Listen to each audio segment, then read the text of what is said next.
sunflower.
Well, g'day, curd nerds.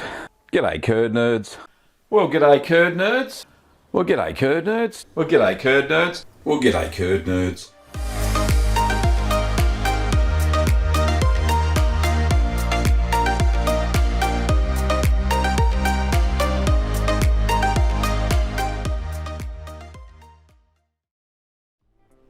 Well, g'day, curd nerds. Welcome back. I'm Gavin Weber, and I'm the host of the show today. Well, every day that we're here. It's lovely to see everybody. Sorry for being out of action last week. It was the back, of course. I couldn't really sit for any extended period of time, but the flare-up has subsided. So I've been doing some light gardening to stay active, all that sort of stuff. So it's really good. Now, big shout out to all of the patrons and members, of course. We've got some new members. Father Dave, we got Marius, Aaron, Hartish, and Andrick. Thank you so much for becoming YouTube members. And not to forget the patrons as well. Thank you to Paul for re-signing? Something like that. Repledging. That'll do. That's the best way. Thank you, Paul, and thank you to all of the patrons and YouTube members who support the show. Without your support, there wouldn't be much of a show. So thank you so much. Now, the cheese of the week is Hispanico. Let me just go to the Trello board. So, whoops, what's going on here, Gav? Figure that out. Where's me pointer? Right, there we go. So, you can see that we've promoted Hispanico. If you haven't watched it yet, I highly recommend this video. It's very good. I think it is anyway. Good editing by Ben, final touch-ups by Gav, and yeah, it's a nice little cheese. Maturing well, and I'm remembering to turn it even when I have a flare-up. So I'm promoting that at the moment, and also have promoted that via the Curd Nerd newsletter this week, which went out late this week. Now, the next cheese that I'm planning on making, and which I have a recipe for, is Prima Donna, which is a Dutch-style gouda, which has a slight flavour with... it's got a certain little sharpness, a bit like Parmesan. So, yeah, it should be interesting. I did get a recipe. I'm pretty sure it was from Katerina, and full credit to her for sending that through. So it's really good. Also, a big thank you this week to Jenny Hobbs in New Zealand. I don't know if she's in the chat. But thank you, Jenny, for sending through some ointment for my back. Oh, so I got the best curd nerd family ever. So Jenny sent me through some ointment from a friend of hers. So, cut a long story short, it's working. It's very nice. So I'm very happy with that. It just takes the edge off. It's got magnesium, beeswax, menthol, a few other goodies in there. It's just a balm, or salve, I think that's what they call it. But yeah, it works really well. Okay. Moving right along, we've got the gallery at 30 minutes past the hour. You may have noticed from the counter, is it going to show? Come on, counter, show the right one. We've jumped up by about 4,000 since last time we were here. That's because the good old meme has been circulating. It was on the front page of Reddit, of all things. And welcome to all the new subscribers if you're watching this for the first time. This is the weekly Ask the Cheeseman, where I answer people's questions. And we've got some questions coming up in the chat. Before we do, we'll say g'day to a few people. G'day to Shauna, lovely to see you. Who else we got there on the list? Shauna, Katerina, Random, Jamie. No, not Jamie, it's Michelle.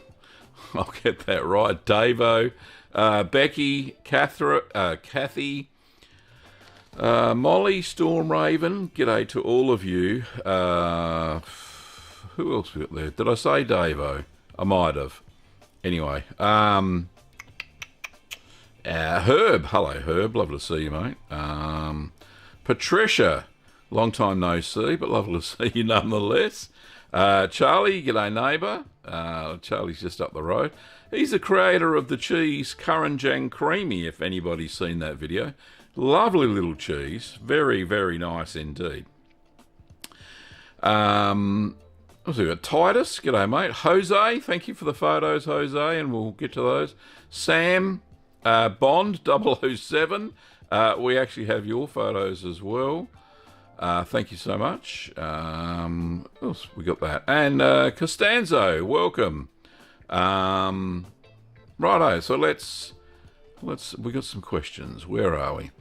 Becky has a question. I think she's got the first one. Let's pop it up on the screen. Says, I've been making a lot of cheese that use either pure thermo or pure mesophilic cultures, and I have some mesothermo mix that is a couple of years old, and I want to use more of it. Okay, so I asked her what was in the mix, and let's see.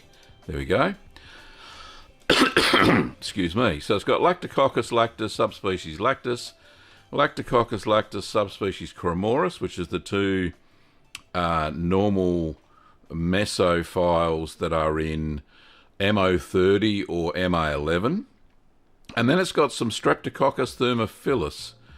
Okay, so this style of starter culture is perfect for any cheeses in the cheddar family.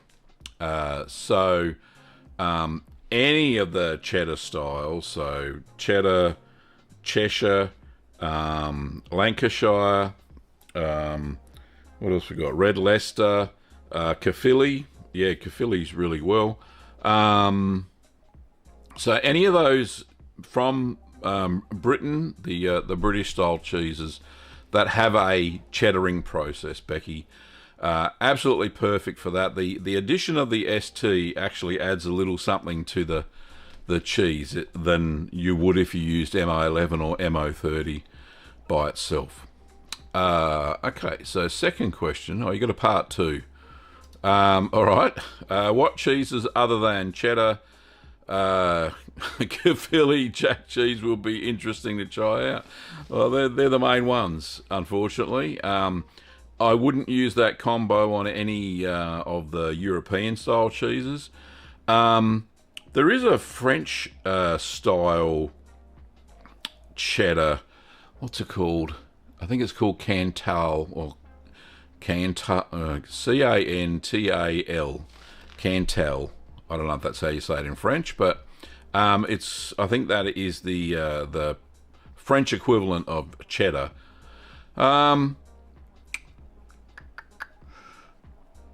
Yeah, so yeah, it is. Yeah, that's what I'd use it for. So, sorry, there we go. I think Random has a question somewhere. Where did he put it? He had a question about something. Here we go. What is the difference between MM100 and MA11 cultures? All right, so let's consult the culture chart. Let me see if I can find it quickly. Gav, you should have this at hand, you know, if you're any sort of professional. Oh, goodness me. Cultures, there we go. Can I make this bigger so everybody can see it? Let's get rid of that and bring out that and go to that. Alrighty, so what are we looking for? MM11, MA11. Okay, MA11, there we go, is it's got LL and LC, which is the same as MO30, which you can see here. MO30 is the same. So what was the comparison? MM100. Okay. Here it is, MM100 has the addition of Lactobacillus lactis subspecies diacetylitis. So it has an extra, which, what's the difference? So it has high gas production and high diacetyl production, which is different than if you have a look at this one here. It says no gas production or diacetyl, which is MA11. So MM100, it is best if you use it for Havarti, Gouda, Edam, those sorts of Leerdama is another one. Those sort of Dutch-style cheeses often use that culture for MM100. And MA11 is the same as MO30. So anything where I say just a random, not random, a standard mesophilic culture in any of my recipes, that'll set you right. So yeah, hope that helps. Random. So the next question is from... it was actually a statement from Davo. Here we go. He says, with everybody's back on the brink, blink, we might need an episode on cheeses you can make sitting down, which is a very good suggestion. I'm not getting any younger, and I dare say some of you may not be either. But yeah, it is a good idea. So low impact on or cheeses you can make with, say, a disability, or tools that you can use if you have a disability, so you don't have to stand the whole time when you're stirring or heating the milk or what have you. What can we use is a good idea. So that's a fantastic idea, Davo. Thank you so much for that. I've written it down, so good to go. Storm Raven has a question. It says, I'm just beginning to venture into cultured cheese. I've only used acids before. What's a good cheese to start with? There's a few good ones. So one recommendation would be, if you've never tried halloumi, give it a go. It is absolutely amazing. And that doesn't need a starter culture either. But if you only used acid cheeses, like making ricotta, maybe paneer, to name a few, it's a great cheese. Halloumi's a totally different process than those ones, and yeah, you'll still need some rennet, but you won't need any starter cultures. Now, as far as going into cultured cheeses, a couple come to mind. Well, actually, three do. So Caerphilly is a great starter cheese. It's ready in 3 weeks. You'll need starter cultures and rennet and a press and baskets and all that sort of stuff. Another one made by Tracy Johnson, which was yesterday's, is another fantastic cheese. And Guido's hard Italian cheese, if you want to try something different. So those, yesterday's is ready the next day, but it's probably best if you age it out to about 3 weeks. Guido's is edible at 3 weeks, and it's a good Italian table cheese. However, it's better if you age it out to about 3 months, and it tastes amazing. So, Caerphilly, yesterday's, and Guido's hard Italian cheese. So, hopefully that helps, Storm Raven. Okay, next question is from, let me just find it. If you can, right, there we go. So, I was just about to say, put 3 Qs in front of your questions so I can see it. Okay, so Michelle has asked, can I substitute MM100 for MA4000 series? Will it turn out to be similar? All right, let's just have a quick look. The quick answer is no. Like I said, MM100 series doesn't have any thermophiles in it. Here it is here. LLLC, oh sorry, you can't see what I'm seeing. LLLC and LD. So it doesn't have any thermophiles. And then if you look for MA 4000 series, which is all the way down here, which is known as a farmhouse culture. Let's just no, don't bring the box up. It's got LL, LC, LD, and ST. So it's got some Streptococcus thermophilus as well. Now I tend to use MA11 for quite a few different cheeses now that want to have a little bit of extra flavour than you would normally if you used MO 30 or MA11. MM100, look, you won't get you'll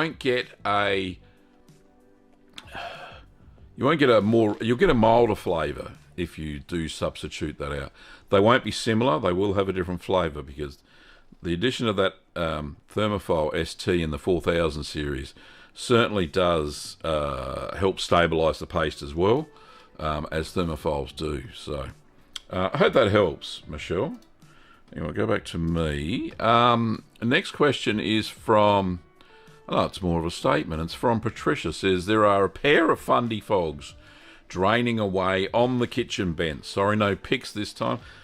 That's okay, Patricia. It's a fantastic cheese that you've created there from inspiration from what's called Humboldt fog, which is a goat's milk version of your fundy fogs. So, well done. Well done indeed. Alrighty, next question. Patricia says, question, anyone with a curd harp ever broken the wire? What did you do about it? In fact, yes, I broke a wire on my stainless steel cheese harp. Not the ones with the fishing wire, very flexible, don't break. I've never had one break, and I've got about 3 or 4 of those ones. But the stainless steel one, which is the main one because I can boil it with all the stainless steel equipment, it did break a wire. So what I had to do is go and source some stainless steel wire, not a guitar string. So stainless steel wire worked.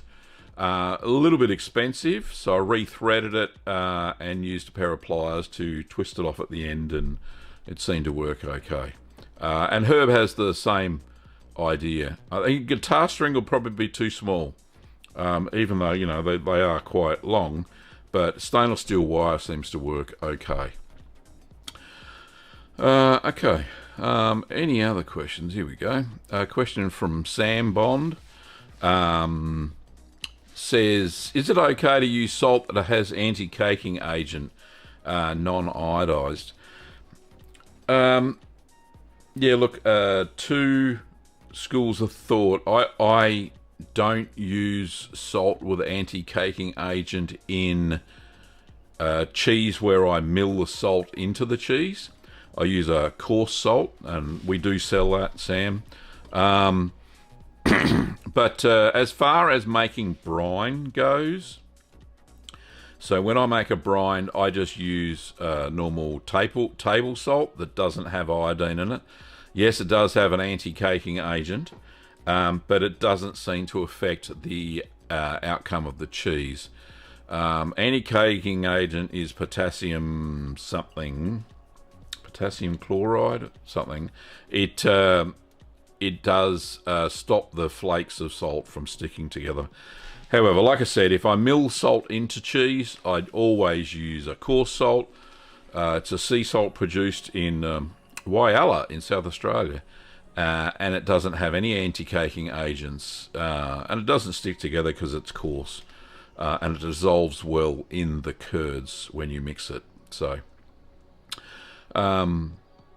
thank you for the question. All right, so the next question or statement from Costanzo says, hi, Gavin and nerds. More curd nerds, but not really nerds. I have back pains like you, Gavin. What do I use? Oh, sorry. What I do use... I do use a small table with the precision cooker and chair to sit on or stand as my back feels better, maybe. Yeah, cool. So, great suggestion. Thank you, Costanzo. Unfortunately, where I prep all my stuff, it's kitchen bench height, which is 900 millimeters. Standard benches in Australia, 900 millimeters, like the ones you can see behind me. They're 900. The table I'm sitting at is 740 millimeters, which is the standard table height. Do I have anything? No, I don't have anything in the kitchen that would be able to help me with that, unfortunately. So I'll have to rejig everything, but it is a good suggestion. Thank you, Costanzo. Vishal says, and welcome to the stream, what is clabber? Clabber is made with raw milk, and basically it is like the starter, sourdough starter of cheese making. So for those who want to venture into the danger zone, you can make clabber. And clabber is basically raw milk sitting on the side, sitting on your kitchen bench, which it's allowed to breathe. You let lactic bacteria into it, and the milk turns acidic, and it sets the curd, and you get this chunky looking stuff called clabber. Now you can use that. The problem is, and I'll say it here, is that you don't know what bacteria has infected the raw milk to turn it into clabber. Whether your kitchen's clean or not. So essentially you're rolling the dice, and you could have some bad bacteria in there that may make you sick. I know some people do use clabber. I personally wouldn't touch it with a barge pole. I'd like to stick around on the planet a little bit longer. Okay. But thanks. Good question. Titus says, for your information, the US government stores around 1.5 billion pounds of cheese in converted limestone mines in Missouri. Well, that's all well and good for the apocalypse, but how do you get the cheese out of those limestone caves when there's zombies knocking on your door? Anyway, question. Sam says, what have recipe that includes saltpeter. Have you ever used that? Is it necessary? Okay, in some places, saltpeter is sodium nitrate. So sodium nitrate is a preserving agent. It is banned in certain quantities by the US Drug Administration, same as the Australian, New Zealand food standards. You can only use a certain amount. In some Dutch cheeses, they do use sodium nitrate to inhibit late blowing in cheese. It kills some of the bacteria, which causes butyric acid, which late blows cheese. I think it's banned in Australian cheese making, probably in the US as well. It is not necessary because there is another product that's far safer made from egg whites called Lysolac. Is that right? Yeah, Lysolac. Or Lyzyme. Yeah, Lyzyme is the right one. Lysolac is for converting milk into lactose-free milk. So, yeah, Lyzyme is the correct enzyme. It's, like I said, it's created from egg whites. Okay.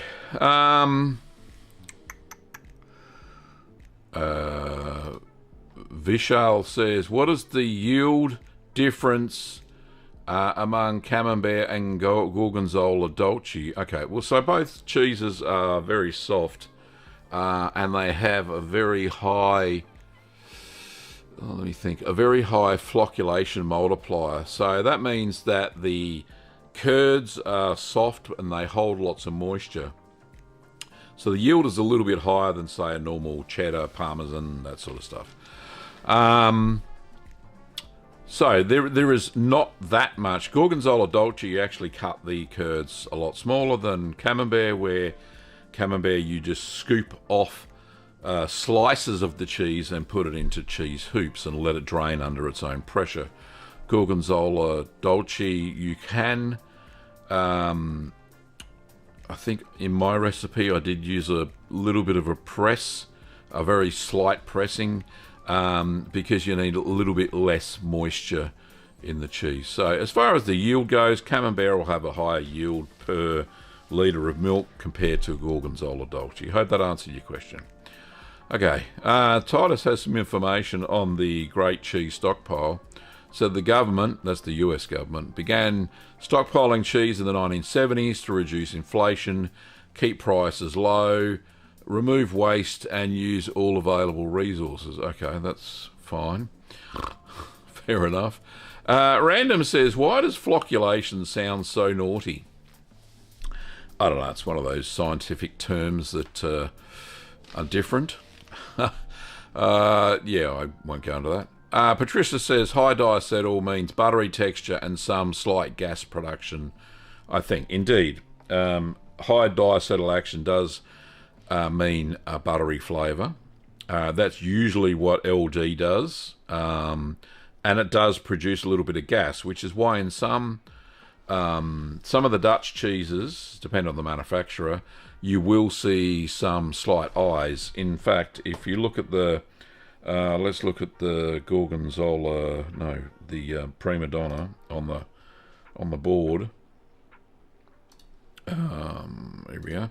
So if you look at the Prima Donna, it's got small eyes. So that is definitely made with, say, MM100 culture, producing something small like that. And that's fine. There's no issues with those eyes at all. Okay. Moving right along, Curd Nerds. What do we got? We got 4 minutes before the gallery. Let's have a look. Charlie's got a question. Says, we'll be leaving hard cheeses in brine longer, make it more salty, and how long is too long? Well, the answer is yes, up to a point. Now remember that cheeses, brine, the maximum saturation of salt in water is 26%. You can't go any higher. It's a physical limit. The water won't absorb any more salt than that. It can't bond to it. And it just dissipates out, and you'll see salt sitting on the bottom of your brine. So the cheese technically will only absorb up to the amount of salt in the brine. So leaving it in there longer, yeah, definitely saltier. Remembering that it's all relative, because the bigger the cheese, the longer you have to leave it in brine to absorb more salt, and the smaller the cheese, the least amount of time you need. So, for instance, one of the Camembert recipes that I used, I made a video about, we brined the Camemberts, and it was 1 to 2 hours. I think I went for 2 hours, and they were slightly on the salty side. I think it was for the stabilised paste Camembert that used a thermophilic starter culture instead. And then say the let me think. The Hispanico that I made recently, Charlie, was 10 hours because it was a more denser cheese and it was a larger cheese, of course. I think some of the brining times for some of the larger cheeses that I've made have been up to 12 to 18 hours. All depends on the side. There is a simple calculation, and I've got to remember what it is. I think it's 3 hours per pound of cheese. But it depends on the density of the cheese, how long you've pressed the cheese as well. So there's no surefire formula to determining how long. So stick to the ones in the recipe because they're tried and true. Shauna said to Patricia, she bought a new harp, didn't restring it. Fair enough, Shauna. It is hard to find the stainless steel wire too, by the way. And like I said, it's not cheap. It may be cheaper to go and buy a new Curd Hub. Okay, it's time for the gallery, Curd Nerds. Becky, we'll get to your question in a second. I will leave that there. Let's bring up the gallery. Where the heck are you, gallery? There we go. Let's go to the second monitor. Get rid of that. Okay, so the first... Sorry, before I start, hopefully you can see me there. The first cheese is from Jose. Thank you, Jose, for sending that in. Now, before I start, sorry, I'll go back to me. What the heck is it? The gallery is brought to you by you, the Curd Nerds. So thank you for sending in the pictures over the last 2 weeks. Greatly appreciated. So let's go back to the gallery. What have I done? Goodness me, I can't even see what I'm doing here. Right, there we go. The first one's from Jose, who sent me a recipe. It says, Dear Gavin, I'm Jose, the Spanish guy living in England. We chatted a couple of times in your YouTube channel. I would like to thank you. I've learned a lot watching your videos, so thank you so much for your time and help. I want to send you a link with a recipe, a cheese made in Spain in a small Mediterranean island. The video is in Spanish, especially it is an artisan cheese made with raw milk, and they don't use a cheese culture, which I do in mine. Something curious, the man showed how to cut the curd, and he makes a cross, since this is the traditional way to do it. He said he learnt to do it that way. The cheese is coated in paprika and olive oil. I think that the cheese is called Mahon, M-A-H-O-N is the name of the cheese. I'm just going to throw in the... can we throw this into the chat without disturbing too much here? So here's the video link that Jose sent through. Like you said, it is in Spanish. I'm going to check it out. Here's Jose's Mahon in ripening. That's his ripening box. And like I said, it's in paprika and olive oil to give it a bit of colour on the outside. That would be very interesting to give a try. I've got the video stored to go and have a watch of. And yeah, thank you so much, Jose, for sending that in. The next photo is from Michelle. Michelle says, Hi Gavin, I wanted to send a couple of photos of the blue Stilton cheese that I made from your recipe in your book. I used the updates in your video and wrapped the blue in cheesecloth and used MA4000 series culture, and that worked out very well. This is the first blue cheese that I've been able to successfully make after trying some other people's recipes. I made it on July 21st and cut it on October 13th, which is our 23rd wedding anniversary. Congratulations. I also made a homemade blue cheese salad dressing to put on some of the last fresh tomatoes from the garden for the season. Thank you so much. Sincerely, Michelle Harvey. Thank you, Michelle. And that's a good-looking cheese. You smoothed it down there, and there's the inside of it. Lovely, nice, a little bit of crumbly, as a Stilton should be. Sometimes they're creamy. Depends on how you make it, how much cream you add into it. But lovely looking blue cheese sauce there with the tomatoes. That would have been absolutely fantastic and delicious. So congratulations, Michelle, on an amazing looking cheese.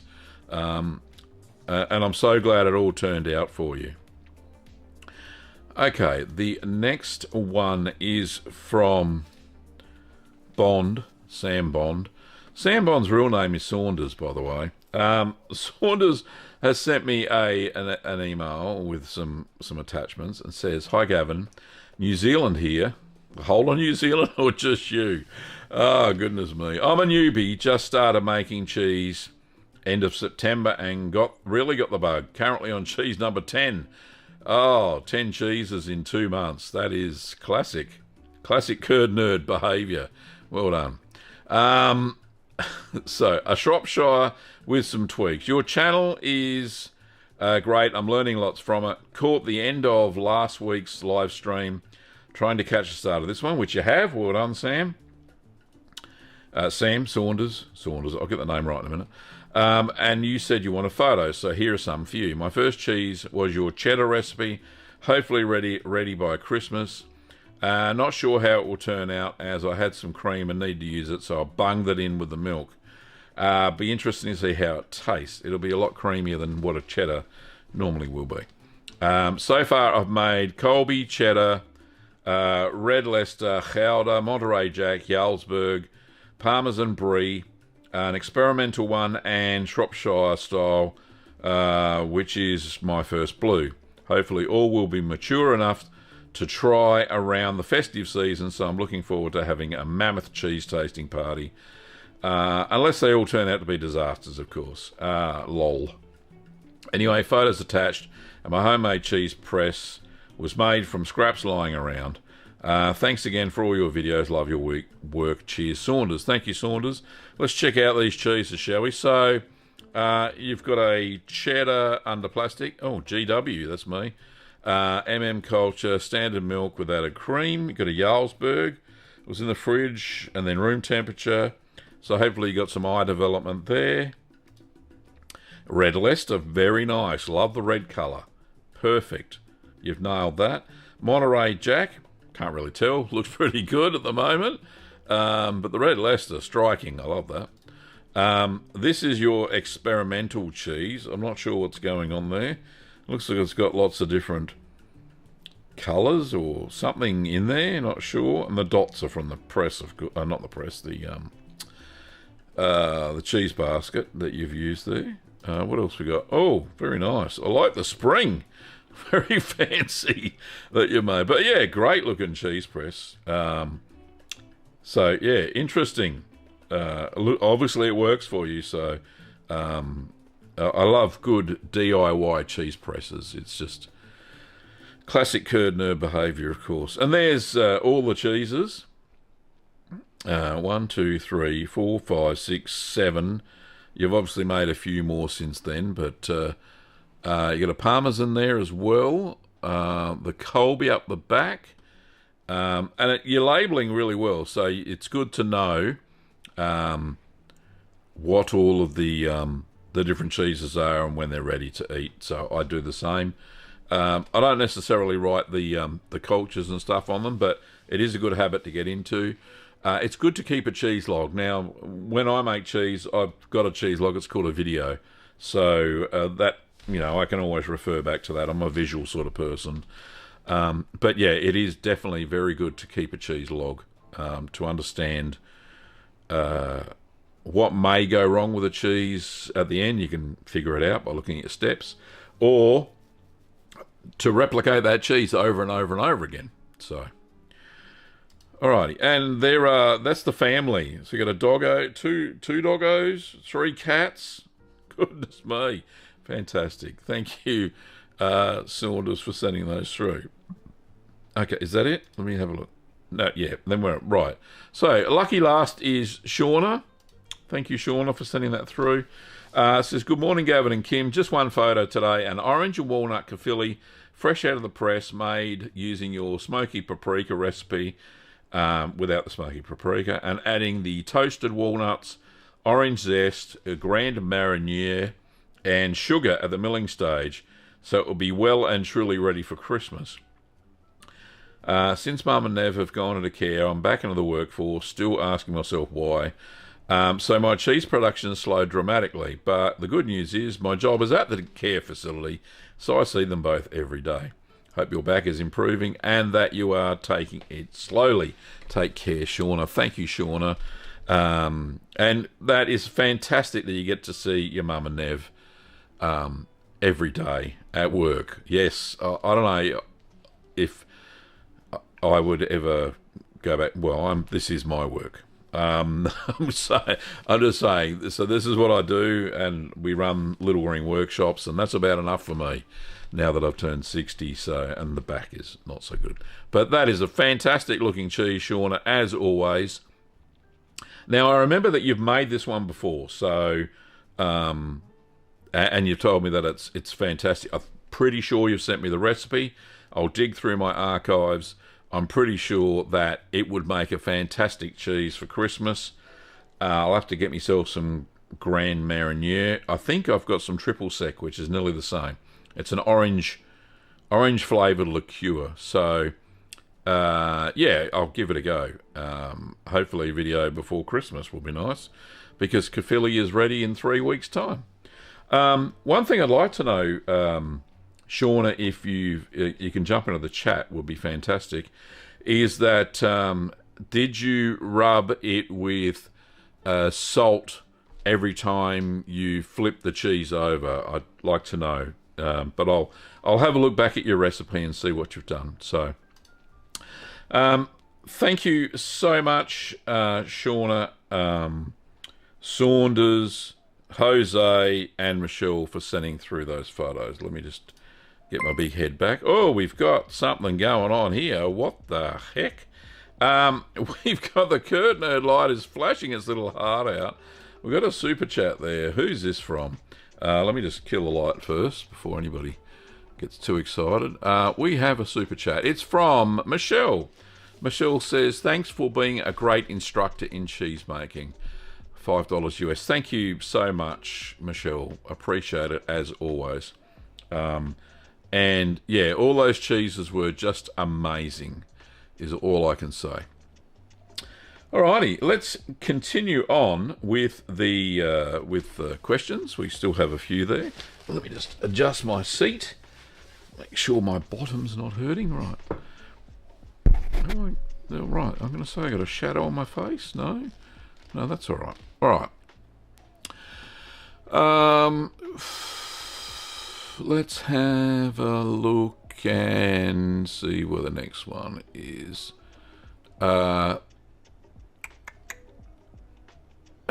Herb, the cheesy zombie times. Nice. Yeah, I think that's in reference to the vault of cheese. Star Farms has a statement. Says, I set a tote of water in the sink, set my pot inside the tote. My sous vide to control the heat allows me to sit for a long stirring using the bar height chair. Oh, okay, yeah. So, Star Farms, good suggestion. Now, I did, when I made the Hispanico, and you may, if you were in the community tab of the channel, which is in the main feed on the app, I popped a photo in there saying I was making it, and yeah, I did. I put a chair at the sink, and when it was time to stir the curds, basically what I did was just sit on a chair and just do the stirring. I could have used the Stir Mate, but I went to get it out of the cupboard, and as you do at last minute for these things, and it wasn't charged, so it didn't work. So it was flat. So I wanted to get there's a tool called the Stir Mate. I've done a video on it. It'll stir the curds for you. They do sometimes tend to clump at the bottom. Depends on how fine the curds are. So for the Hispanico, it probably would have been fine. So yeah, I do put my same thing. I put the I put my pot inside the sink, fill the sink full of water, put the sous vide and attach that to the side of the sink, and yeah, Bob's your uncle. You don't have to worry about standing at the stove or anything like that. You can sit down when it's time to stir. So absolutely perfect. Great suggestion. Mad Kem says, hi Gavin, greetings from the land of Kasu Marzu. That'll be Sardinia, I reckon. Rotten cheese with Max. I have recently got a pH meter for cheese making. Is there any way to use it to make sure a raw milk cheese is safe to eat? Okay, so the rules here in Australia, I don't know if they're the same anywhere else, but in the Australian New Zealand food safety standards, it recommends, here's the following. I'm pretty sure this was a couple of years ago, hopefully it hasn't changed, that when you make a cheese, the cheese must be heated to during the cooking process of the curds to 52 degrees Celsius. So that kind of, any raw milk cheeses that are lower than that, probably not so safe. And they're to be matured at least 10 degrees Celsius, so that's the upper limit, 10 degrees Celsius for 60 days. And that will ensure that any bad bacteria that may have been lurking in the milk has been killed off during that process by the acid. And then the cheese is safe to eat. So you'll see the vast majority of raw milk cheeses made here in Australia are long-aged cheeses that adhere to that standard.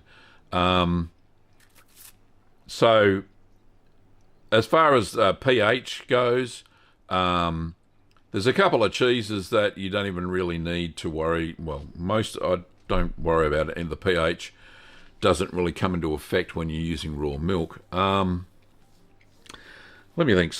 One of the reasons why paneer is so big in India, Bangladesh and Pakistan is because you have to boil the milk. So once you boil the milk, guess what? You pasteurise it. So you can use the raw milk to your heart's content, and it makes a pretty good paneer. It makes an excellent paneer, actually. Another one where you kind of circumventing you can use raw milk and it tastes amazing is halloumi, because you actually put the halloumi into the whey to cook it at about 95 degrees Celsius, so near boiling point, and then wait for it to float to the top. So while it's in there, the halloumi is getting heated up and kills all the lactic bacteria. So, even back in the old days, there's no issues. Now, Herb does have a good statement there. It says, I've been using raw milk to make cheese for almost 5 years, never had a problem. A good clean milk source is the key. Indeed, and using the milk within 3 days, I would never leave it any more than that. Because any longer, then there is a possibility of bad bacteria creeping into your milk and making you sick. Okay.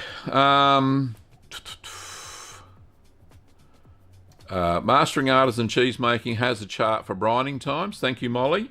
In fact, I think I have the very book you're talking about here in my little book rack today.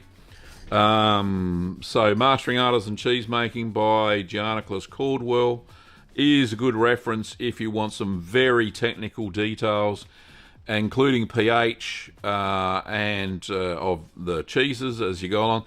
So very generic recipes in there, but you can change them a little bit for yourself. But it's a great book, heavily researched, tells you the fundamentals between just about every style of cheese making. So she's done a fantastic job there. If you can get one, they're not cheap. It's a very expensive book, limited run. Mastering Artisan Cheese Making by Giannicholas Caldwell is a good book. I don't have any for sale. I just cannot get them at the moment here in Australia from our normal book supply, but it's a great book.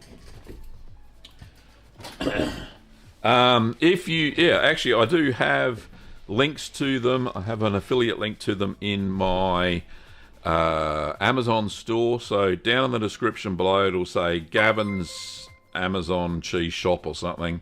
I have a link to that book on Amazon. So if you want to purchase it via that link, then I'll get a little bit of dollars from that. Thank you so much. No obligation, of course. Alrighty, other questions. Let's have a look. I'm sure there is. Here we go. Sam says, trying a natural rind cheddar with olive oil. Any advice on how often I should coat it? Yes, so I've done this with a few cheeses now, the smoky paprika, Caffili, the Hispanico, where I use olive oil and smoky paprika, but Olive oil by itself, natural rind cheddar. Olive oil coating on cheeses is more of a southern European thing. It's more in Italy, Spain, that sort of style. I've never seen a cheddar used an olive oil rub. It usually just makes the rind of the cheese a little bit harder. It also prevents some mold from growing on it. I would coat it about once every 2 weeks is when I check mine. So the Hispanico I looked last week.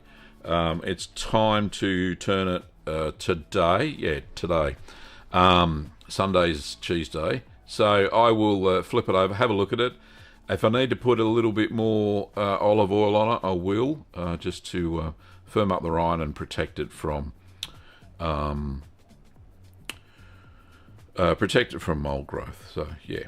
Anyway, I hope that answers your question, Sam. All right, next question is from Titus. Says, can you use the brine from the Dead Sea to salt cheeses?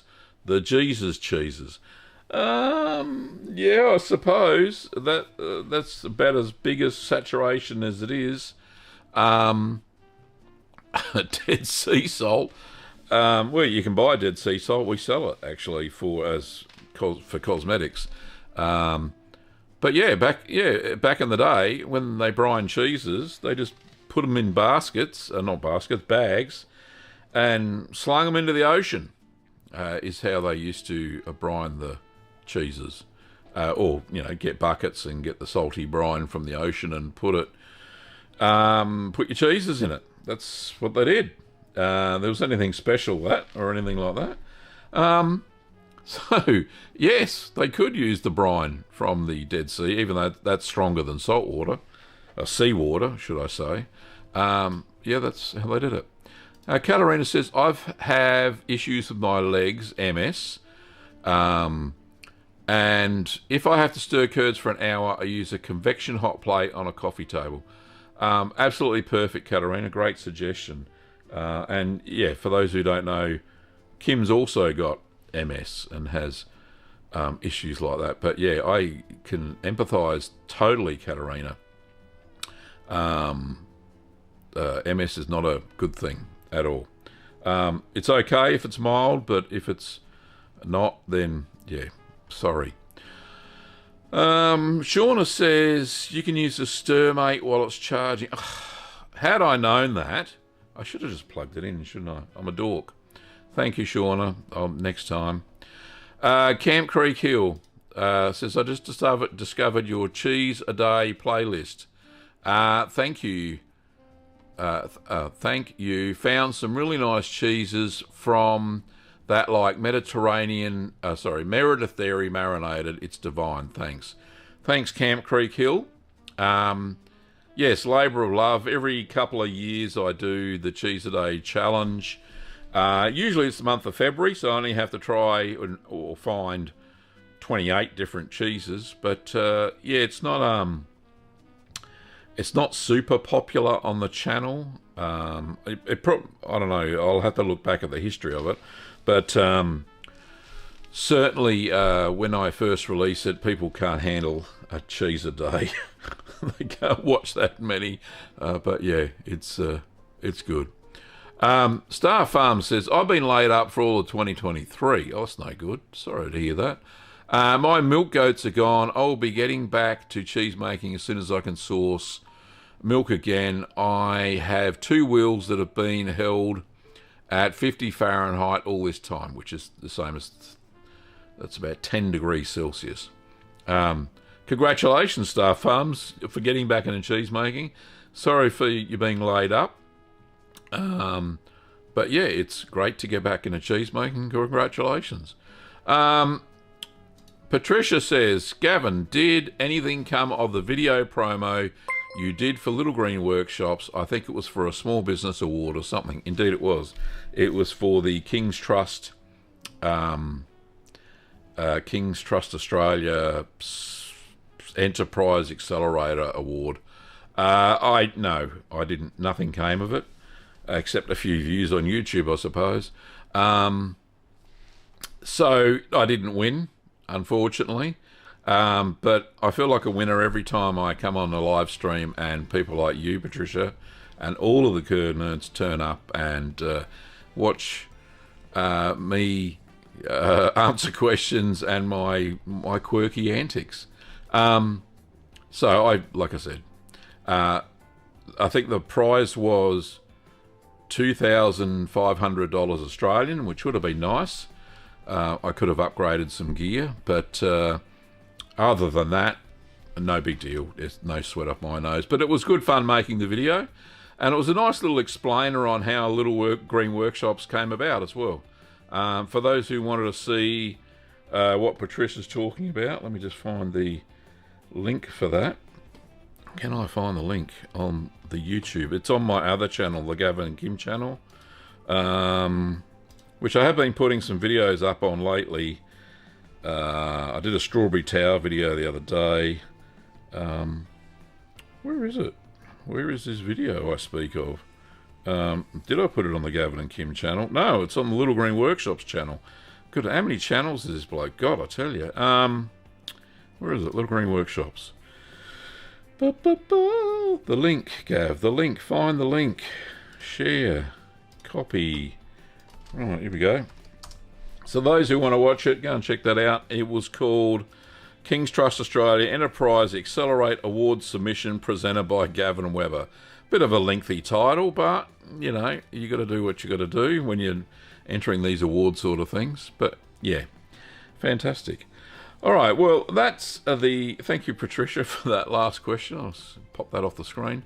Thank you, everybody. Hopefully I got to all of your questions. Oh, Sean has just chimed in there and says, yes, Gavin, I did salt the rub every repress. Thank you, Shauna. I'll go back and find the recipe and I'll make that.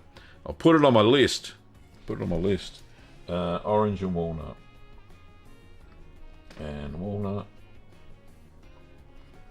Kafili.